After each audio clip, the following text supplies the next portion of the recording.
Bonjour Emmanuel, bonjour à tous, bienvenue sur les nouveaux chemins de la connaissance. Hey, you know what?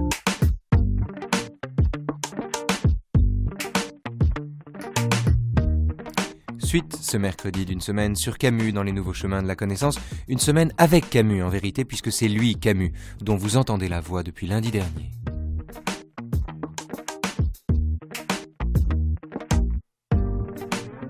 Alors dans le prolongement de l'émission d'hier où nous discutions avec Michel Herman de Caligula et où Camus donc vous lisez lui-même quelques extraits de Caligula, vous allez l'entendre aujourd'hui vous raconter l'amour qu'il porte au théâtre en général, aux acteurs en particulier.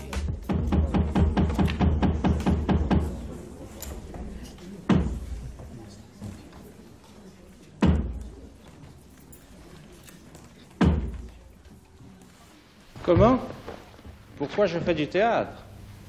Eh bien, je me le suis souvent demandé. Et la seule réponse que j'ai pu me faire jusqu'à présent vous paraîtra sans doute d'une décourageante banalité.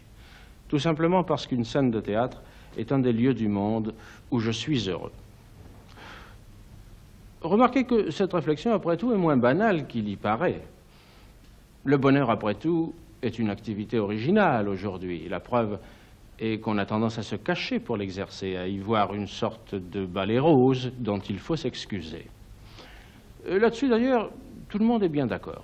Je lis souvent, sous des plumes austères, que des hommes d'action, ayant quitté la vie publique, se sont réfugiés ou se sont abrités dans leur vie privée. Il y a un peu de mépris, vous ne trouvez pas, dans ces termes de refuge ou d'abri? De mépris, et l'un ne va pas sans l'autre, de sottise. Pour ma part, je connais au contraire beaucoup plus d'hommes qui se sont réfugiés dans la vie publique pour échapper à leur vie privée. Les puissants, par exemple, sont souvent des ratés du bonheur. De là vient qu'ils ne soient pas tendres. Bon, où en étais-je? Ah oui, le bonheur. Eh bien, pour le bonheur aujourd'hui, c'est comme pour le crime de droit commun. N'avouez jamais. Ne dites pas comme ça, sans penser à mal, ingénument, je suis heureux. Car aussitôt, vous verriez autour de vous, sur des lèvres retroussées, votre condamnation. Ah, vous êtes heureux, mon garçon. Et que faites-vous des orphelins du Cachemire ou des lépreux de la Nouvelle-Zélande qui ne sont pas heureux, eux, comme vous dites? Eh oui, que faire des lépreux? Comment s'en débarrasser, comme dit notre ami Ionesco?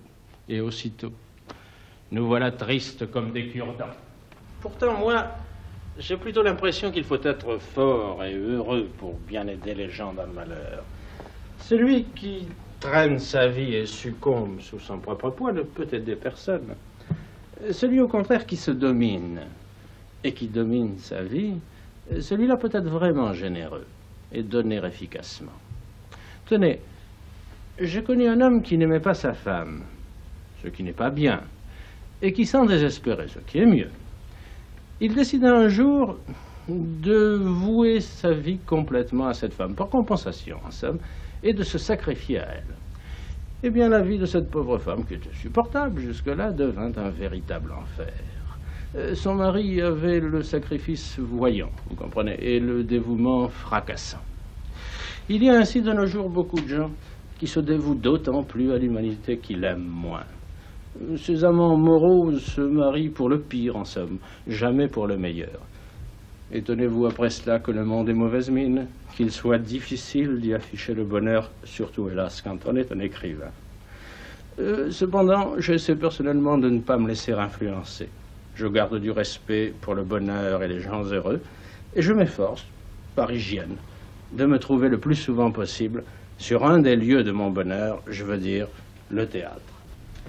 En 1936, ayant réuni une troupe d'infortunes, j'ai monté dans un dancing populaire d'Alger une série de spectacles qui allaient de Malraux à Dostoïevski en passant par Eschyle. 23 ans après, sur la scène du Théâtre Antoine, j'ai pu monter une adaptation des Possédés du même Dostoïevski. Étonné moi-même par une si rare fidélité ou une si longue intoxication, je me suis interrogé sur les raisons de cette vertu ou de ce vice si obstiné. Et j'en ai trouvé de deux sortes, les unes qui tiennent naturellement à ma nature et les autres qui tiennent à celle du théâtre. Ma première raison, et la moins brillante, je le reconnais, est que j'échappe par le théâtre à ce qui m'ennuie dans mon métier d'écrivain. Supposez que vous vous appeliez Fernandel, ou Alican, ou Brigitte Bardot, ou plus modestement Paul Valéry. Vous auriez naturellement votre nom dans le journal. Et à partir du moment où l'on a son nom dans le journal, l'encombrement commence. Le courrier se rue, les invitations pleuvent, il faut répondre, et la moitié du temps se passe à refuser de le perdre. Une grande partie de l'activité humaine est aujourd'hui consacrée à dire non de toutes les manières. N'est-ce pas idiot? Certainement c'est idiot, mais c'est ainsi que nous sommes punis de nos vanités par la vanité elle-même. J'ai remarqué en tout cas que le métier de théâtre est plus respecté et qu'il suffit d'annoncer qu'on est en répétition pour qu'aussitôt un délicieux désert s'installe autour de vous. Et si vous avez de plus l'astuce, comme je le fais, de répéter toute la journée et une partie de la nuit, alors là, franchement, c'est le paradis. Le théâtre est ainsi pour moi un couvent. L'agitation du monde meurt au pied de ses murs, et à l'intérieur de l'enceinte sacrée, une communauté de moines travailleurs voués à un seul but, tournés vers une seule méditation, prépare inlassablement l'office qui sera célébré pour la première fois. Entendons-nous, les acteurs en tant que personnes sont aussi décevants que n'importe quelle créature humaine, y compris d'ailleurs le metteur en scène. Et d'autant plus décevants parfois qu'on s'est laissé aller à beaucoup les aimer. Mais les déceptions, si déception il y a, surviennent presque toujours après la période de travail, quand chacun retourne à sa nature solitaire. On dit dans ce métier où l'on n'est pas très fort sur la logique, et on le dit avec la même conviction, que ce qui gâte les troupes, c'est le succès, ou bien au contraire, que ce qui gâte les troupes, c'est l'échec. Il n'en est rien. Ce qui gâte les troupes, c'est presque toujours la fin de l'espoir qui, pendant les répétitions, les tenait réunis. Car cette communauté n'est si étroitement unie que par la proximité du but ou de l'enjeu. Un parti, par exemple, un mouvement, une église, sont aussi des communautés. Mais le but qu'elles poursuivent se perd dans la nuit de l'avenir. Mais pour en rester aux considérations personnelles, je dois ajouter que le théâtre m'aide à fuir l'abstraction qui menace tout écrivain. De même qu'au temps où je faisais du journalisme, je préférais le travail des mises en page sur le marbre des imprimeries à la rédaction de ces sortes de prêches qu'on appelle éditoriaux.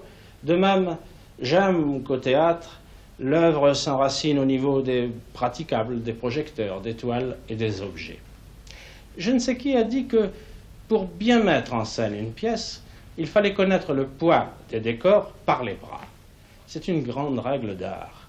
Et pour ma part, j'aime ce métier, qui m'oblige à considérer en même temps que la psychologie des personnages la place d'une lampe ou d'un pot de géranium, le grain d'une étoffe, le relief et le poids d'un caisson qui doit monter au cintre. Et lorsque mon ami Maillot dessinait les décors des possédés, nous étions d'accord pour penser qu'il fallait commencer par des décors construits, un salon lourd, des meubles, enfin le réel, et pour enlever peu à peu la pièce vers une région plus élevée, moins enracinée dans la matière, pour styliser en somme le décor. La pièce se terminerait ainsi dans une sorte d'irréelle folie, mais elle serait partie d'un lieu précis et chargé de matière. N'est-ce pas la définition même de l'art?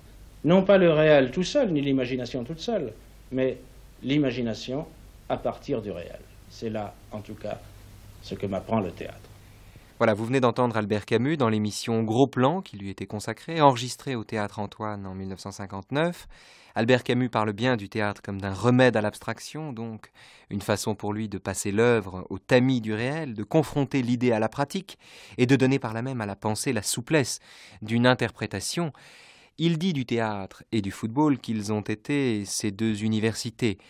Lorsque son ami Charles Poncet demanda à Camus quelle activité il aurait choisi justement, du football ou du théâtre, si sa santé le lui avait permis, Camus répondit le foot sans hésiter. Mais L'histoire raconte qu'un jour, sur un stade d'Alger, Camus, qui était gardien de but, bloqua de la poitrine le tir d'un avant-centre adverse et s'évanouit entre les poteaux. Il fera donc du théâtre, en espérant d'abord traduire sur les planches le désir qui est le sien de, ce sont ses propres termes, diminuer la somme de malheur ou d'amertume qui empoisonne les hommes. Et depuis le théâtre du travail, où, à 20 ans et plus, adaptant Malraux, Gorky, Machiavel et Balzac, Camus découvre le bonheur des mises en scène, jusqu'à la mise en scène ultime des possédés de Dostoïevski au théâtre Antoine, dont nous parlerons tout à l'heure avec Elena Bossis, l'existence de Camus est inséparable de l'expérience théâtrale. Un peu comme s'il fallait à la fois des planches et du vertige à ce Français d'Algérie sans certitude. Alors, je vous propose maintenant d'écouter Camus poursuivant sa réflexion sur le théâtre au micro de la radiodiffusion française. Albert Camus, vous avez réussi au théâtre la chose la plus difficile qui soit. Vous avez transposé dans votre œuvre dramatique des problèmes auxquels vous cherchez désespérément une solution et vous l'avez fait sans jamais tomber dans le travers de la pièce à thèse, de l'horrible pièce philosophique. Vous avez créé des personnages qui existent vraiment. Il me semble que, comme tous les Méditerranéens, vous aviez le théâtre dans le sang. J'ai appris sur les planches que le théâtre s'embarrasse de peu de choses, de la toile pour les décors et pour la pièce, des caractères et un langage. Certains critiques se sont obstinés à voir dans votre Caligula l'illustration, qu'ils reconnaissaient d'ailleurs magnifique, de théories philosophiques. J'y vois plutôt l'étude d'un caractère et aussi la peinture de ce déchirement atroce qu'est le passage de l'adolescence à l'état d'homme. J'aimerais que vous me disiez si à mon tour je suis dans l'erreur. Caligula n'est en effet que la peinture d'un caractère tel qu'il convient, il me semble, au théâtre, c'est-à-dire simplifié et poussé à bout d'un mouvement irréversible. Pour le reste, j'avoue que je ne sais pas ce qu'est une pièce philosophique. Pour peu que vous vous éleviez un peu au-dessus du lit aujourd'hui, on crie à la métaphysique. Mais je vous proposerai seulement 3 sujets de méditation. Premièrement, il n'y a pas plus d'idées générales et plutôt moins dans le théâtre contemporain que dans Eschyle ou dans Shakespeare. Deuxièmement, s'il m'est arrivé d'entendre parfois des cours de philosophie au théâtre, c'est presque toujours sur les scènes de nos boulevards. Et troisièmement, on confond trop souvent le théâtre écrit et le théâtre d'idées. Si vous n'écrivez pas le mélange d'argot et d'onomatopée qui fait le fond des conversations parisiennes, si vous vous efforcez seulement d'écrire correctement, alors vous êtes un penseur. Qu'importe d'ailleurs, il reste qu'il n'y a pas de théâtre sans grand langage et que ce but idéal est celui vers lequel nous devons tendre. Coupeau l'avait compris avant tout autre, et c'est grâce à lui que le théâtre a été tiré d'un demi-siècle de vulgarité et rendu à ce qu'il est réellement, c'est-à-dire la forme suprême de l'art littéraire. Le malentendu a été monté par Marcel Héran au Maturin en 1943, mais l'œuvre est pourtant bien postérieure à Caligula. Oui, elle a été écrite en 1942, 5 années et une guerre la séparent de Caligula. En chemin, les coquetteries se sont perdues et il a fallu le vrai courage de mon ami Héran pour songer à représenter cette pièce à rides. Oui, le malentendu marque à mon avis un très grand pas vers un classicisme très pur, dépouillé. Il me semble que vous avez pris avec cette pièce un très grand risque. Je veux dire que vous avez fait très largement crédit à la subtilité et à la compréhension des spectateurs. Je sais qu'il est de règle de feindre une belle humilité à l'égard du public. En ce qui me concerne, je place cependant mon humilité ailleurs, et je dirais simplement qu'un auteur dramatique n'a pas à suivre le public, mais à se faire suivre de lui. Le malentendu n'est pas une pièce réussie. Elle l'est beaucoup moins que l'état de siège, par exemple, et j'en referai volontiers tout le 2e acte.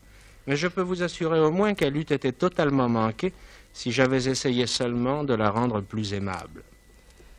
La plus belle scène du malentendu, qui est pour moi une très belle pièce, cher Camus, c'est, je crois bien, cette scène du 3e acte où Maria, venue à l'auberge pour retrouver son mari, apprend de Martha que son mari est au fond de la rivière où sa sœur et sa mère l'ont jeté.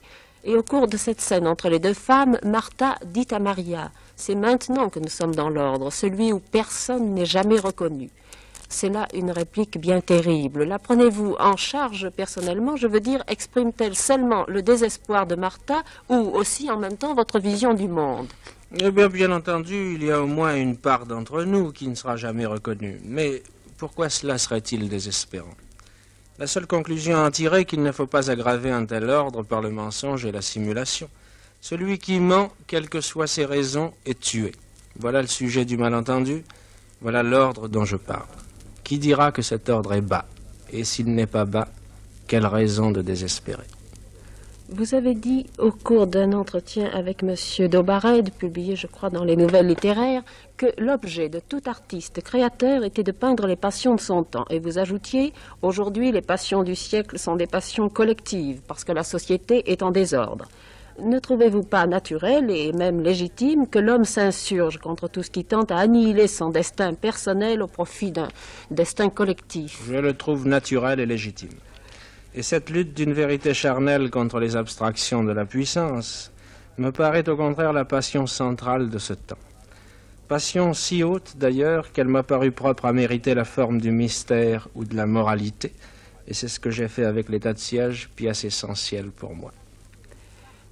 Par ce chemin, je voulais, cher Camus, en venir à celui des personnages des justes qui me semble exprimer cette révolte, le personnage de Dora qu'incarnait de façon inoubliable Maria Cazares. Et j'aimerais que vous nous permettiez de faire entendre cette scène qui est très émouvante, la scène où Dora comprend que l'on ne peut à la fois lutter pour instaurer la justice et accomplir son destin personnel, vivre son amour. Ce n'est pas de ta faute. Je lui ai fait du mal. Beaucoup de mal. Sais-tu ce qu'il me disait l'autre jour? Il répétait sans cesse qu'il était heureux. Oui. Mais il m'a dit qu'il n'y avait pas de bonheur pour lui hors de notre communauté. Il y a nous, disait-il, l'organisation, et puis il n'y a rien. C'est une chevalerie. Quelle pitié, Dora. Il reviendra. Non. J'imagine ce que je ressentirais à sa place. Je serais désespéré.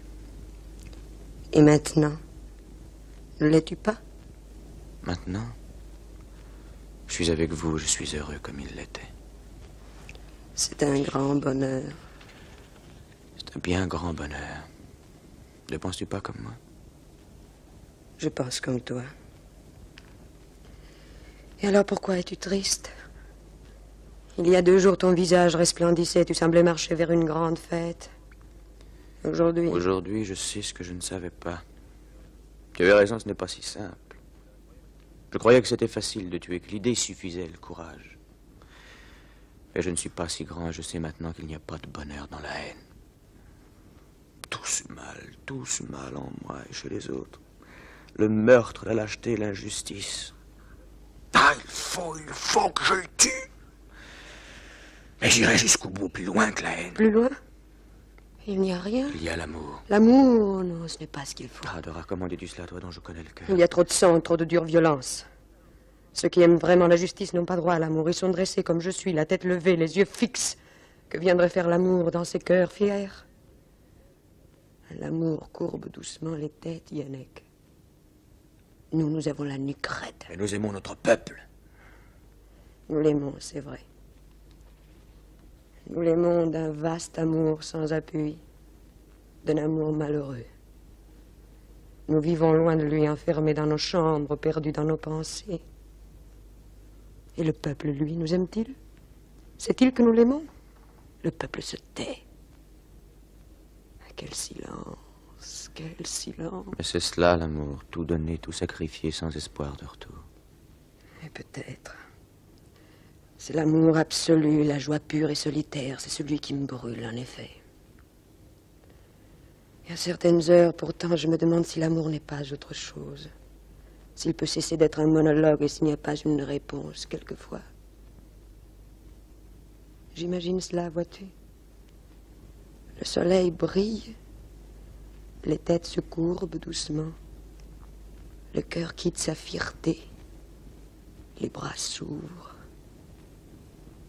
Ah, Yannick, si l'on pouvait oublier ne fût-ce qu'une heure l'atroce misère de ce monde et se laisser aller enfin.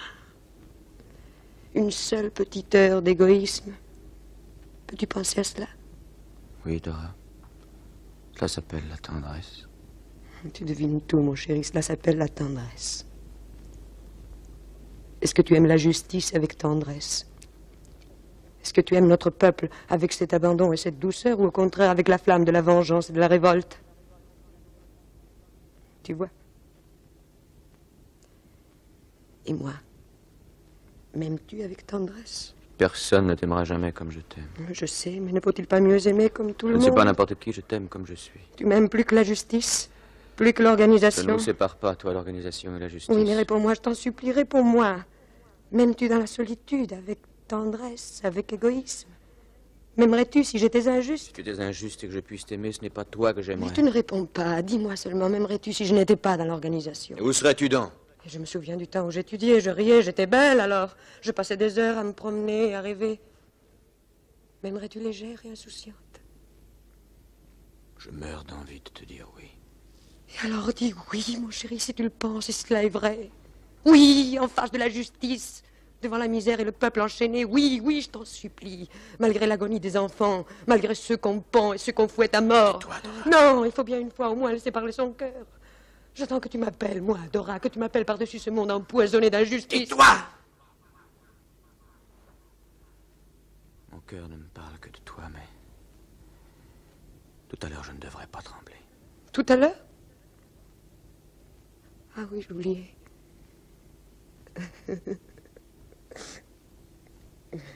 Non, c'est très bien, mon chéri.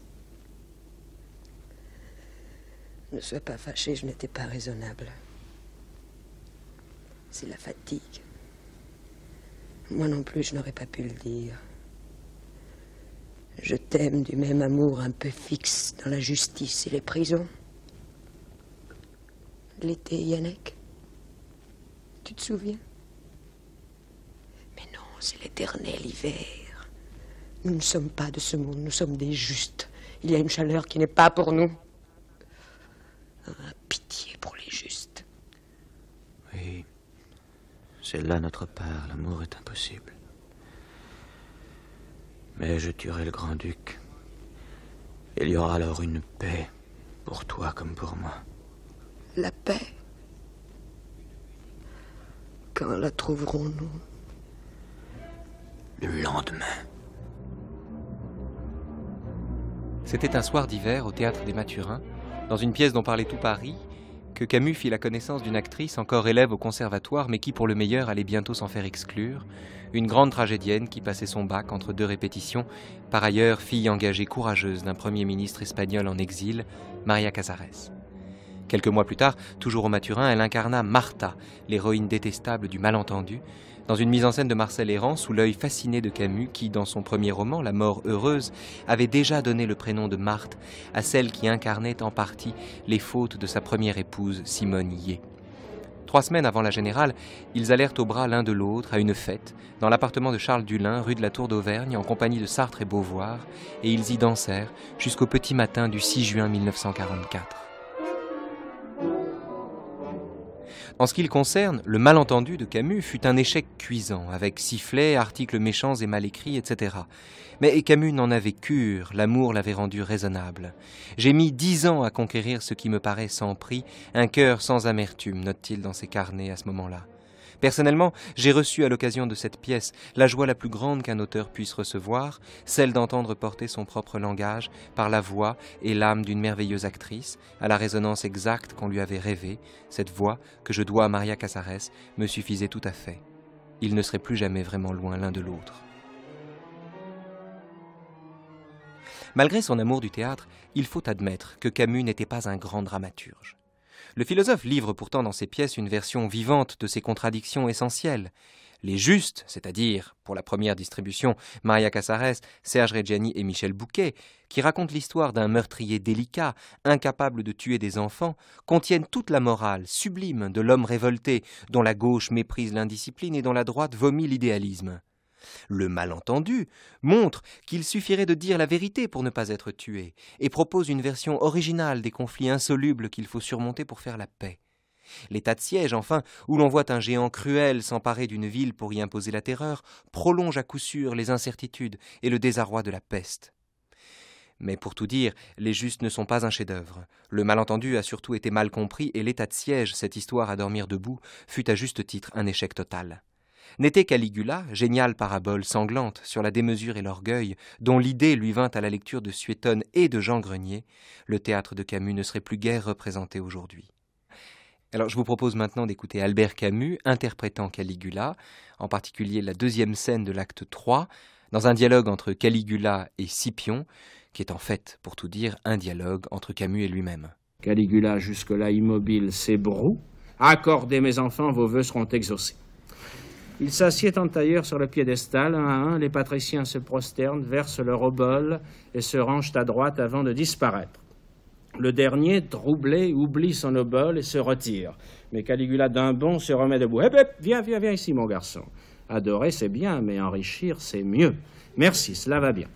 Si les dieux n'avaient pas d'autre richesse que l'amour des mortels, ils seraient aussi pauvres que le pauvre Caligula. Et maintenant, messieurs, vous allez pouvoir partir et répandre dans la ville l'étonnant miracle auquel il vous a été donné d'assister. Vous avez vu Vénus, ce qui s'appelle voir avec vos yeux de chair, et Vénus vous a parlé. Allez, messieurs. Mouvement des patriciens. Caligula, une seconde. En sortant, prenez le couloir de gauche. Dans celui de droite, j'ai posté des gardes pour vous assassiner. Les patriciens sortent avec beaucoup d'empressement et un peu de désordre. Les esclaves et les musiciens disparaissent. Et Lycon menace Scipion du doigt. Scipion, on a encore fait l'anarchiste. Scipion, tu as blasphémé, Caius. Caligula, qu'est-ce que cela peut bien vouloir dire? Scipion, tu souilles le ciel après avoir ensanglanté la terre. Et Lycon, ouh, mais ce jeune homme adore les grands mots. Il va se coucher sur un divan. Caesonia, comme tu y vas, mon garçon. Il y a en ce moment dans Rome des gens qui meurent pour des discours beaucoup moins éloquents. Scipion, j'ai décidé de dire la vérité à Caius. Caesonia, eh bien, Caligula, cela manquait à ton règne, une belle figure morale. Caligula intéressé. Tu crois donc aux dieux, Scipion? Scipion, non. Caligula, alors je ne comprends pas pourquoi es-tu si prompt à dépister les blasphèmes. Scipion, je puis nier une chose sans me croire obligé de la salir ou de retirer aux autres le droit d'y croire. Caligula, mais c'est de la modestie, cela. C'est de la vraie modestie, mon cher Scipion, que je suis content pour toi, et puis envieux, tu sais, car c'est le seul sentiment que je n'éprouverai peut-être jamais. Scipion, ce n'est pas moi que tu jalouses, ce sont les dieux eux-mêmes. Caligula, si tu le veux bien, cela restera comme le grand secret de mon règne. Tout ce qu'on peut me reprocher aujourd'hui, c'est d'avoir fait encore un petit progrès sur la voie de la puissance et de la liberté. Pour un homme qui aime le pouvoir, la rivalité des dieux a quelque chose d'agaçant. J'ai supprimé cela. J'ai prouvé à ces dieux illusoires qu'un homme, s'il en a la volonté, peut exercer sans apprentissage leur métier ridicule. Scipion, mais c'est cela le blasphème, Caius. Caligula, mais non, Scipion, c'est de la clairvoyance. J'ai simplement compris qu'il n'y a qu'une façon de s'égaler aux dieux. Il suffit d'être aussi cruel qu'eux. Scipion, il suffit de se faire tyran. Caligula, mais qu'est-ce qu'un tyran? Scipion, une âme aveugle. Caligula, cela n'est pas sûr, Scipion. Mais un tyran est un homme qui sacrifie des peuples à ses idées ou à son ambition. Moi, je n'ai pas d'idée. Et je n'ai plus rien à briguer en fait d'honneur et de pouvoir. Si j'exerce ce pouvoir, c'est par compensation. Scipion, à quoi? Caligula, à la bêtise et à la haine des dieux. Alors qu'il était encore au conservatoire, Gérard Philippe avait déjà été remarqué dans Sodome et Gomorrhe de Giraudoux, puis dans Federico de René Laporte, où Maria Casares tenait le rôle principal. C'est donc lui, malgré ses 23 ans, que Jacques Hébertot, directeur du théâtre éponyme, avait choisi pour incarner Caligula, dont la distribution étrangement ne comportait aucun rôle pour Maria, sous la direction de Paul Utley, dans un décor de Louis Miquel. La Générale du 26 septembre 1945 ne fut pas un succès, mais la pièce fit de Philippe une vedette et de Camus un sage, notant dans son carnet que la renommée n'est dans le meilleur des cas qu'un malentendu, mais qu'il ne prendra pas pour autant l'air supérieur de celui qui la dédaigne. Je vous propose maintenant d'entendre l'hommage qu'Albert Camus fit de Gérard Philippe à la mort de ce dernier survenue 13 ans plus tard.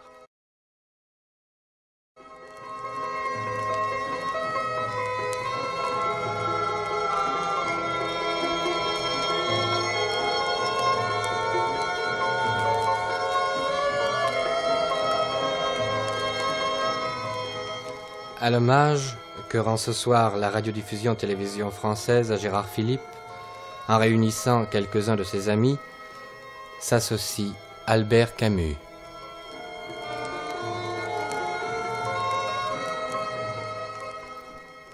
J'ai connu Gérard Philippe il y a 13 ans, je crois, au théâtre Hébertot, où il avait créé ma pièce Caligula.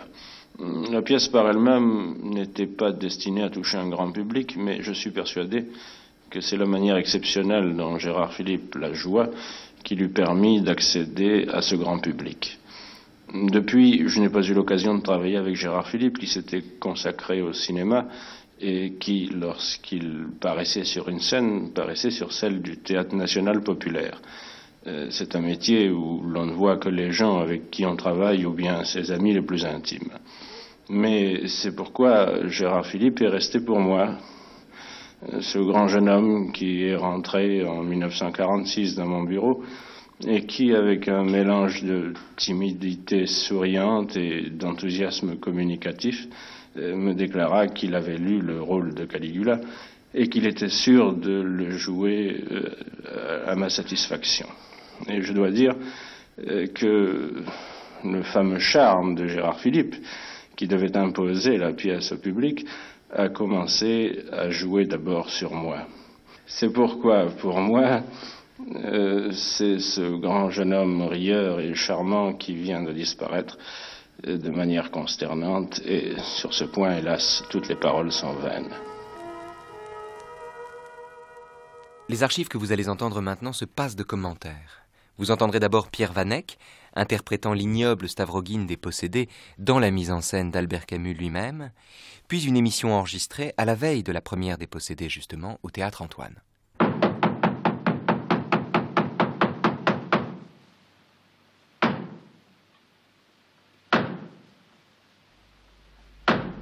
Bon.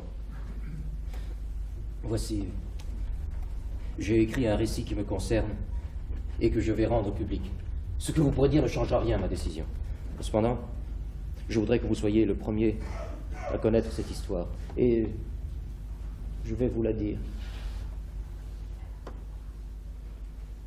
Oh, bouchez-vous les oreilles. Donnez-moi votre parole de ne pas m'écouter, je parlerai.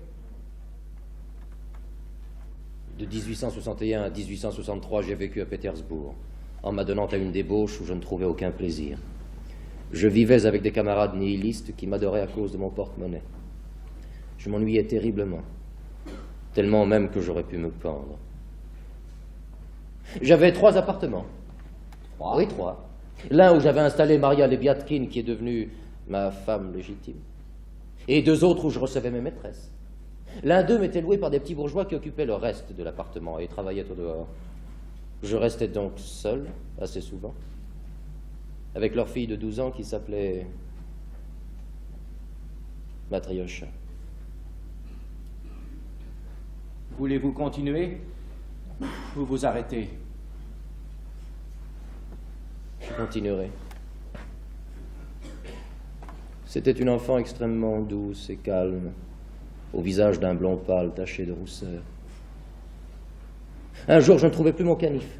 J'en parlais à la propriétaire qui accusa sa fille, et saisissant des verres, je la battis jusqu'au sang, devant moi. Et dans la soirée, je retrouvai mon canif dans les plis de ma couverture. Mais je le mis dans la poche de mon gilet, et une fois dehors, je le jetai dans la rue afin que personne n'en sache rien. 3 jours après, je revins dans la maison de Matryoshka. Vous avez parlé à ses parents? Non, ils n'étaient pas là. Matryoshka était seule. Ah. Oui, seule. Elle était assise dans un coin, sur un petit banc. Elle me tournait le dos. Je restais longtemps à l'observer de ma chambre.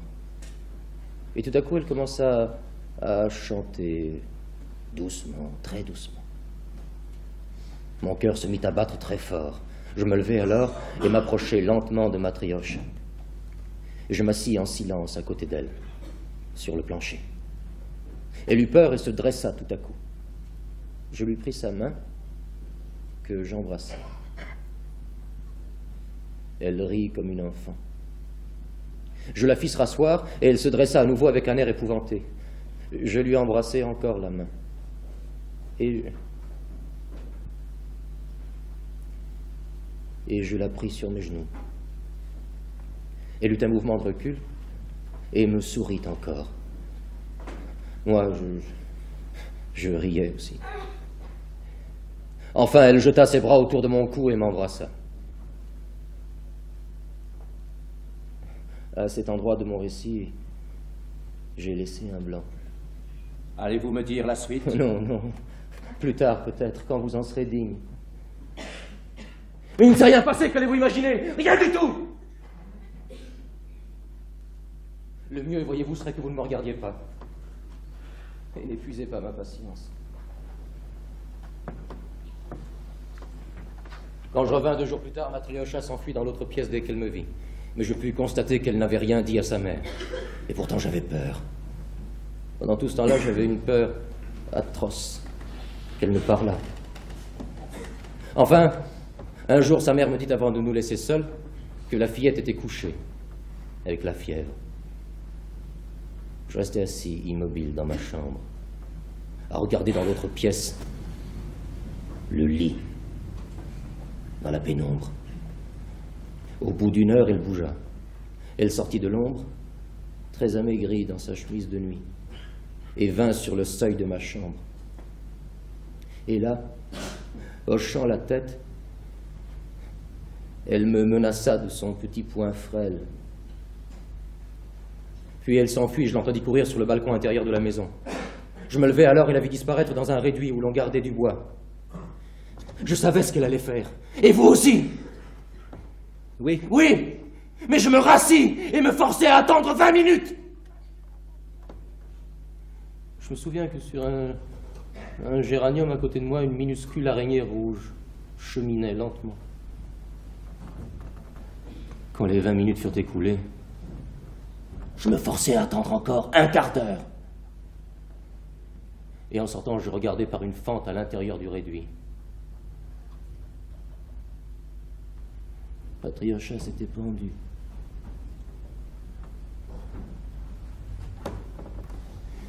Puis je sortis et toute la soirée, je jouais aux cartes avec le sentiment d'être délivré. Délivré? Oh oui. Et en même temps, je sentais que ce sentiment reposait sur une lâcheté infâme et que plus jamais je ne pourrais me sentir noble sur cette terre, ni dans une autre vie, jamais. Est-ce pour cela que vous vous êtes conduit ici d'une façon si étrange? Oui, j'aurais voulu mourir, mais j'en avais pas le courage. Alors, j'ai gâché mon existence de la façon la plus bête possible. J'ai mené une vie ironique. J'ai trouvé que ce serait une bonne idée bien stupide d'épouser une folle, une infirme dont j'ai fait ma femme. J'ai même accepté un duel où je n'ai pas tiré, dans l'espoir d'être tué sottement. Et pour finir, j'ai accepté les fardeaux les plus lourds, tout en n'y croyant pas. Mais tout cela en vain.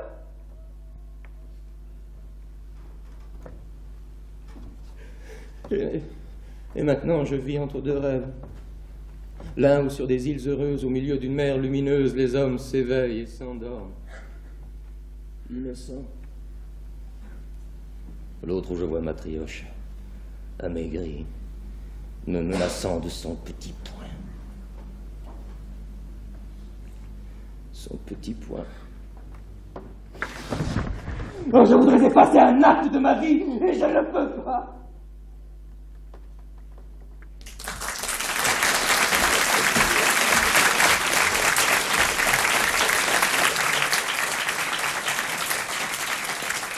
Le 30 janvier, les possédés seront donc à l'affiche du Théâtre Antoine. On serait tenté de dire encore du Dostoïevski. Albert Camus, pourquoi encore du Dostoïevski? Eh bien, je crois que c'est parce qu'il y a eu beaucoup d'adaptations théâtrales de Dostoïevski, mais, ou du moins c'est l'impression qu'on en a. Mais finalement, il n'y en a pas tellement eu. Parce que, à part l'adaptation que Copo a fait des frères Karamazov, que j'ai monté moi-même d'ailleurs il y a près de 20 ans, et d'autre part l'adaptation des Possédés qui a été faite par une jeune compagnie, dans des conditions d'ailleurs très remarquables, plus, je crois, l'adaptation de L'Éternel Mari par Jacques Mauclerc, il n'y a pas tellement eu... Ah, j'ai oublié l'adaptation d'Humilié et Offensé, qui a été produite récemment à Paris. Mais enfin, il n'y en a pas eu tellement. Pourquoi cet auteur qui n'a jamais écrit pour le théâtre exerce-t-il, si j'ose dire, un certain sex-appeal sur les hommes de théâtre? Eh bien, sex-appeal à part, n'est-ce pas? Je crois que c'est parce que il est véritablement un homme de théâtre. Il procède par dialogue, il procède par indication de mise en scène extrêmement précise, et la durée de ses romans n'a rien à voir avec la durée romanesque telle que, par exemple, Tolstoï l'a installée dans ses livres. C'est une sorte de temps par explosion, par raccourci, par condensation, et par conséquent, c'est le temps dramatique par excellence. Je suppose que bien qu'un fil théâtral court dans Les Possédés, vous vous êtes trouvé devant d'énormes difficultés matérielles. C'est quand même un roman qui fait plus de 1000 pages. Oui, je crois qu'il en fait 1200 à peu près. Et naturellement, ça a supposé quelques sacrifices. Ceci dit, je dois dire que j'ai été considérablement aidé par ce que j'appellerais la technicité de Dostoïevski en ce qui concerne le théâtre. C'est-à-dire que chaque scène est amenée d'une manière qu'un auteur dramatique envierait, Et chaque scène se termine aussi par des coups de théâtre qu'il a suffi pour moi d'emmagasiner en somme. Il y a dans Les Possédés une foule de personnages dans le roman. Vous avez dû être obligé d'en sacrifier quelques-uns, je suppose. Eh bien, si curieux que ça paraisse, je n'en ai pas sacrifié beaucoup. Je veux dire que j'en ai sacrifié peut-être 6 ou 7 et qui encore m'ont paru secondaires. Pour tous les autres, ils figurent dans l'adaptation et tous leurs actes, ou toutes leurs scènes, si l'on peut dire, se trouvent reportés du roman dans l'adaptation. Les Possédés, c'est un titre séduisant, mais que signifie-t-il exactement? Est-ce qu'il contient le sujet de la pièce? Il contient le sujet de la pièce et c'est une allusion à l'écriture, à un passage de Saint Luc exactement, où il est fait allusion à des possédés par le démon que finalement Jésus et par conséquent l'Évangile a guéri. Vous reconnaissez là naturellement la grande pensée, la grande croyance de Dostoïevski. J'ai vu les affiches et le nom d'Albert Camus figure en plus gros caractère que celui de Dostoïevski.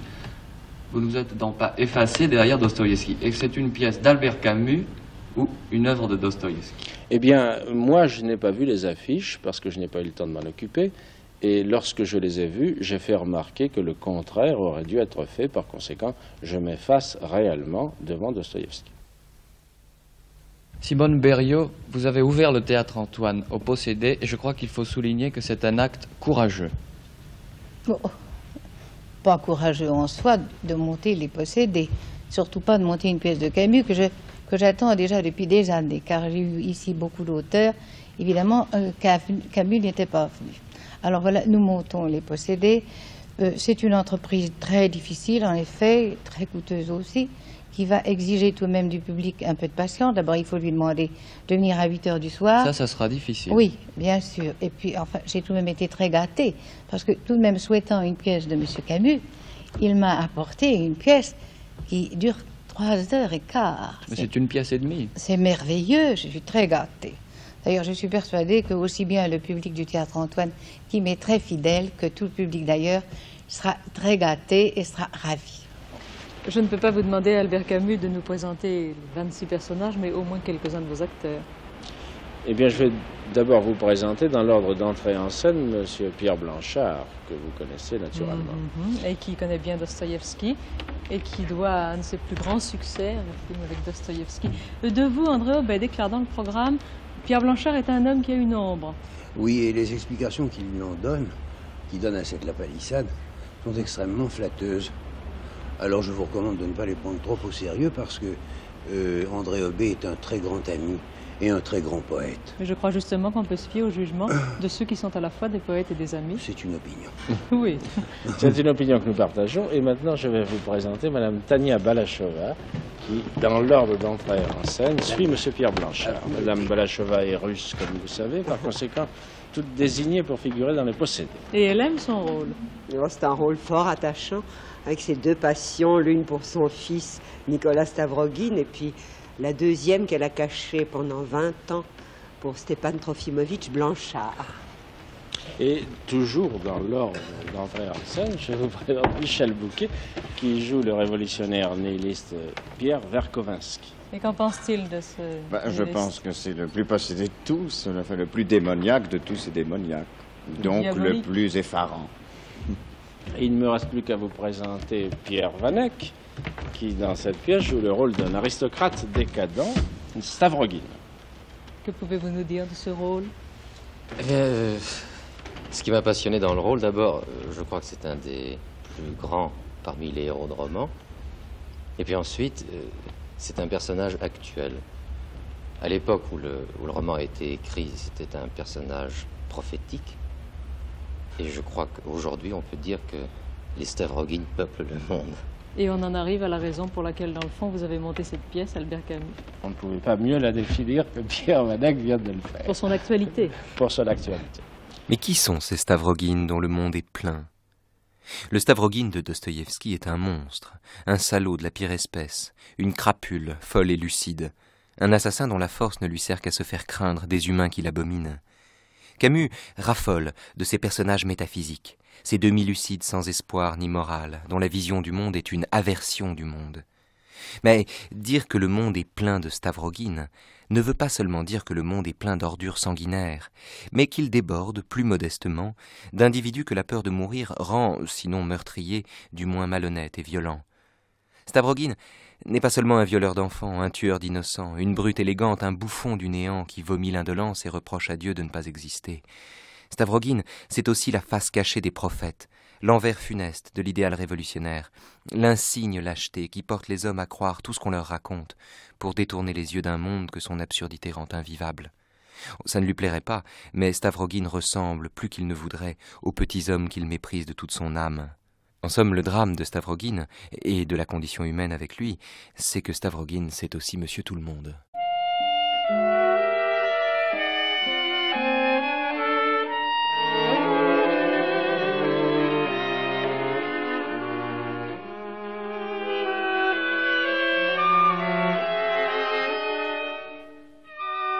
Acteur à 20 ans, auteur dramatique à 30 et metteur en scène à 40, Albert Camus est un homme de théâtre complet. Il est un de ceux pour qui le théâtre a de l'importance, c'est-à-dire qu'il est un de ceux pour qui le théâtre est à la fois un texte, un jeu, une présence, une délivrance.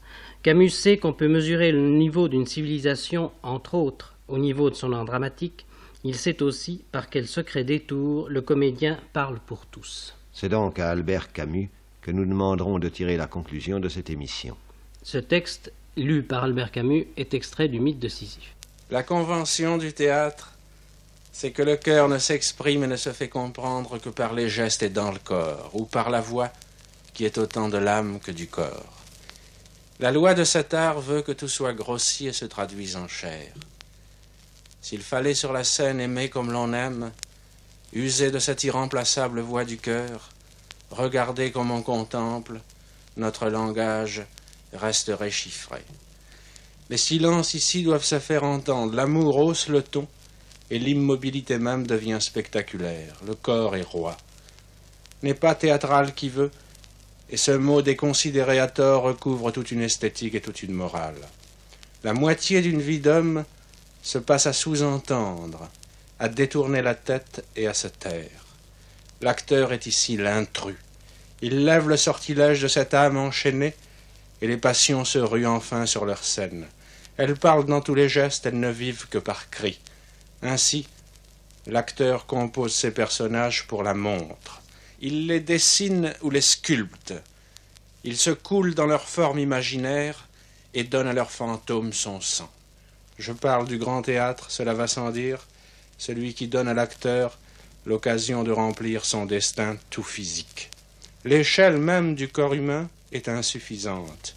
Le masque et les cothurnes, le maquillage qui réduit et accuse le visage dans ses éléments essentiels, le costume qui exagère et simplifie, cet univers sacrifie tout à l'apparence et n'est fait que pour l'œil.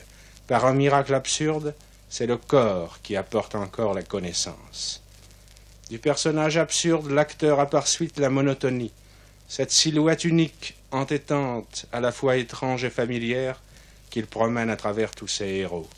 Là encore, la grande œuvre théâtrale sert cette unité de ton. C'est là que l'acteur se contredit, le même et pourtant si divers, tant d'âmes résumées par un seul corps.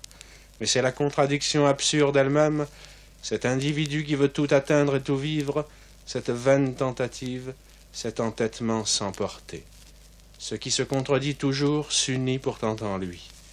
Il est à cet endroit où le corps et l'esprit se rejoignent et se serrent, où le second, lassé de ses échecs, se retourne vers son plus fidèle allié. Et bénis soient ceux, dit Hamlet, dont le sang et le jugement sont si curieusement mêlés, qu'ils ne sont pas flûtes, où le doigt de la fortune fait chanter le trou qui lui plaît.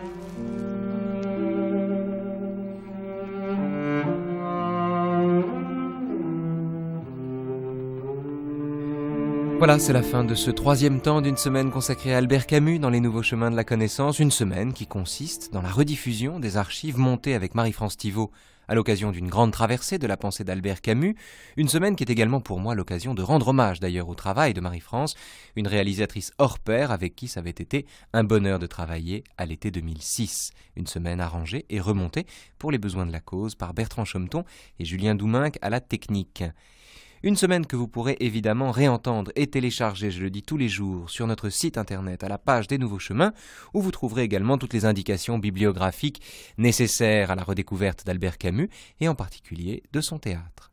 Une semaine qui se prolonge demain jeudi par l'évocation du rapport d'amour que Camus entretenait avec sa terre natale, l'Algérie française, dont il ne verra jamais l'indépendance. À l'issue du 3e épisode de cet hommage à Camus, on retrouve tout de suite le journal des Nouveaux Chemins de la Connaissance avec Adèle Van Rett. Bonjour Adèle. Bonjour Raphaël.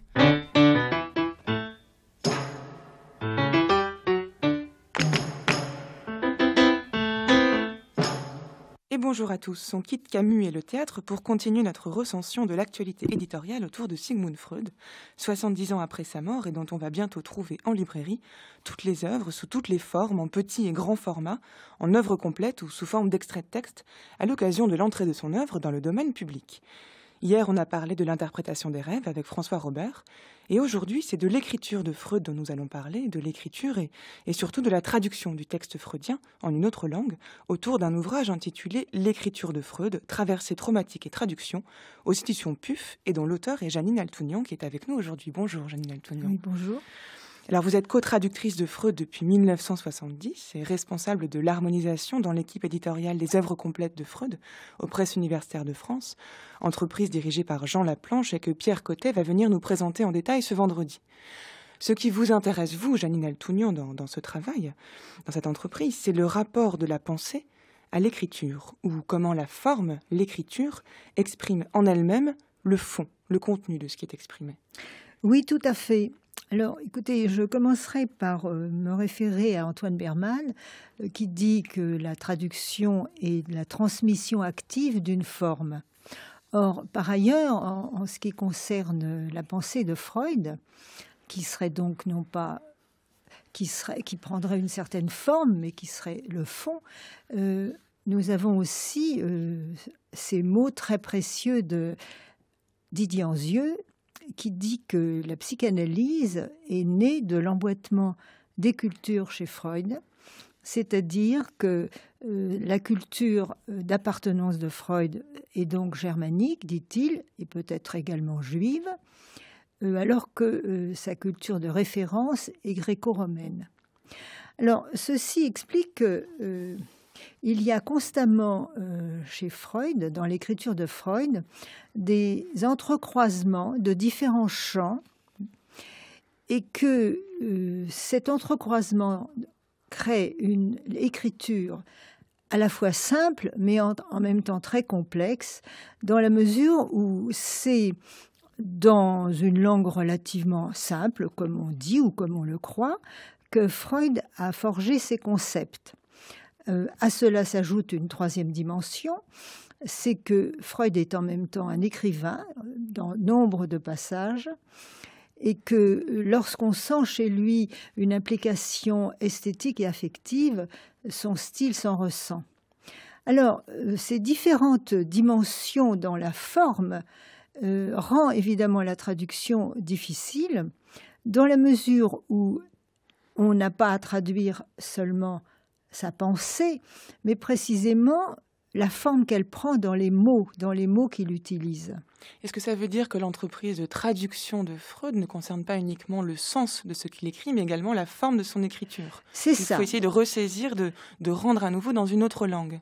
Tout à fait. Alors, mon livre, si vous voulez, ou ma participation dans cette équipe, tient à ce que je suis particulièrement sensible, ce qui est paradoxal, à ce qui ne passe pas facilement dans la traduction. C'est-à-dire peut-être ce que l'on va inévitablement perdre lorsqu'on traduit. Voilà. Et donc, si vous voulez, je soutiens l'idée que avoir telle ou telle option de traduction, c'est en fait choisir ce qu'on veut perdre. Dans toute traduction, il y a quelque chose à perdre. Et si je me suis toujours plu dans les options de ce travail, aux œuvres complètes au PUF, c'est que c'est un choix de très grande fidélité au texte et que je me retrouve mieux dans ce qui est perdu malgré cette fidélité. Mais vous insistez sur la dimension de perte qui est inhérente à toute traduction, mais est-ce que la traduction n'est pas finalement le signe d'une double perte, dans la mesure où déjà à l'origine, toute écriture est déjà en elle-même une traduction. Écrire, c'est essayer d'exprimer à travers des mots ce qui va relever d'un vécu ou d'une pensée. Donc l'écriture première est déjà elle-même une traduction. Et donc en ce sens, la traduction d'une écriture engendre une double perte. Absolument, absolument. C'est pourquoi Jean Laplanche dit que dans le travail de traduction, il y a non pas deux personnages, mais un troisième qu'il faut prendre comme référence. C'est-à-dire le troisième qu'il appelle, je crois, traduire d'un texte inconnu. Alors vous parlez, dans le cas de Freud précisément, de la traduction d'une expérience traumatique. Alors quelle est-elle, cette expérience traumatique ? Bien, si vous voulez... J'ai employé ce mot-là parce que moi, je suis sensible à la problématique de l'exil, étant d'origine arménienne, mais je trouve que Freud lui-même fait état dans son autobiographie et également dans les textes de la dimension de l'exil. Donc, ce que je veux dire, c'est que je suis attentive au fait... Au plaisir qui ne passe pas. Excusez-moi, je vais vous donner un exemple très concret. Où en même temps on voit comment la pensée de Freud s'imprime plus dans la forme que dans le sens de ce qu'il dit. Par exemple, il dit le refoulement se comporte comme... le comportement du refoulement se comporte comme une digue contre l'assaut des eaux. Bien, c'est comme ça qu'on peut traduire, disons, cette phrase. C'est dans le texte du refoulement.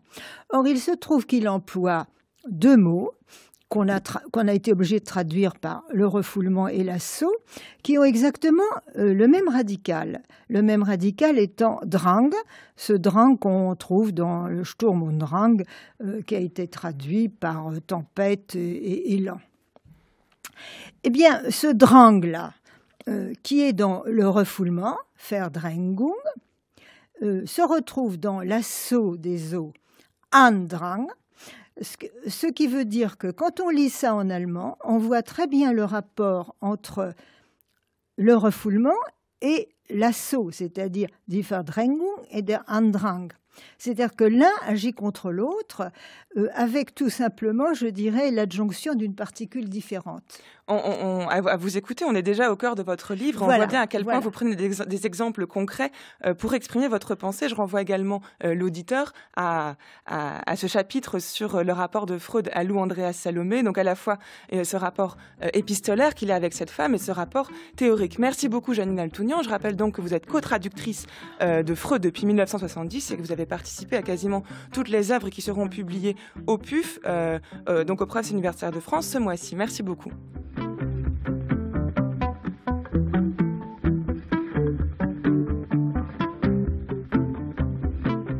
Autre actualité philosophique, on trouve en ce moment aux éditions du Cerf un ouvrage de Robert Spemann, qui est une figure éminente de la philosophie morale en Allemagne, et qui, dans ce livre intitulé « Les personnes », revisite l'idée aristotélicienne de nature humaine. C'est un essai sur la différence entre quelque chose et quelqu'un, c'est le sous-titre de ce livre, qui essaie d'allier les réflexions entre le point de vue purement intérieur du sujet et la perspective externe, celle du sociologue par exemple, dans laquelle les individus sont saisis. Que signifie être une personne, avoir une nature? C'est dans un style limpide, utilisant des exemples concrets et des références précises que l'auteur tente de répondre à ces questions. Les personnes, essai sur la différence entre quelque chose et quelqu'un, c'est donc un essai que l'on trouve en ce moment aux éditions du Cerf. Camus, Freud et Spemann, c'était le programme des Nouveaux Chemins de la Connaissance aujourd'hui. Retrouvez en ligne toutes les informations concernant nos invités, leurs livres et d'autres pistes de réflexion sur les sujets abordés sur le site des Nouveaux Chemins de la Connaissance. Merci à Bertrand Chometon et Christine Robert pour avoir réalisé cette émission. 10h59, vous êtes sur France Culture et dans un instant, question d'époque.